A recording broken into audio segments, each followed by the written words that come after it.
Од изградба на поликлиника, дигитализација на градот до оживување на Скопската чаршија, претендентите за прв човек на Скопје и денеска на терен ја презентираа нивната замисла за главниот град. Кандидатот за градоначалник на ВМРО Орце Ѓорѓиевски најавува дека има план да гради поликлиника во Киселавода во Расадник, местото каде со години се предвидуваат згради. Иако за просторот беше распишан и меѓународен конкурс, сега Ѓорѓиевски најавува дека местото ќе биде само хуман простор. Но овде е приоритетно да има поликлиника и за тоа постои постоечки стар детален урбанистички план. Овде згради има. Направени се во минатото.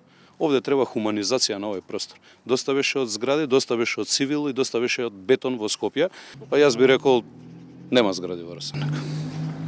Тврдите дека воопшто немате да се гради? И јас тврдам дека нема згради во Расадник. Чиста со вифи зони и нова урбана опрема, а со почит кон автентичниот изглед. Ако повеќето гледаат проблем во Скопската чаршија, кандидатката на СДС Макаја Шукова посочи дека гледа можност и дека во плани е да го оживее овој дел од градот. Имаме во план поддршка за дуќанџиите и занаетчиите, со буџетски средства за реконструкција на дуќани, со правна и финансиска помош, со отворени школи за занаетчии и мајсторски работилници.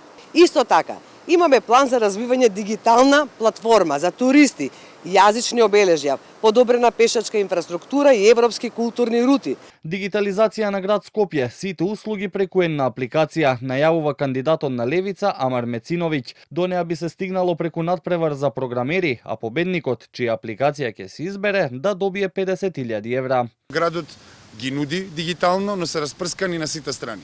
Така да биде сликовито, замислете да можете на една апликација да платите дајнокнимот, да ги подмирите комуналните сметки, да платите паркинг, да платите карта за ЈСП, да викнете такси. Се што градот може да обезбеди за нашите граѓани, да биде интегрирано на една апликација. Кандидатот на искуство за успех Трајановски, кој веќе најави префрлање на градската администрација во ГТЦ, денеска посочи дека на местото на бараките на град Скопје во градскиот парк ќе прерасне повеќе наменски објект, се планира паркинг и пензионерски дом. Предвидено е да се изградат 2 катни гаражи, кои што ќе бидат во една целина со еден објект на средината. Ќе имаме 2 нивоа подземно паркирање и 3 нивоа надземно паркирање од отворен тип. Во продолжение ќе имаме објект кој што ќе биде во служба на повозрасните граѓани, односно пензионерски дом од 100 до 120 стамбени единици. Кандидатот на независни заедно Горан Марковски пак одвонно најави дека планира продолжување на жичницата, изведба на јавни тоалети, забрана за сообраќај освен за електричните автобуси за викендите, станица за прва помош и велопатека на водно, сет мерки кои вели дополнително ќе ја заштитат планината.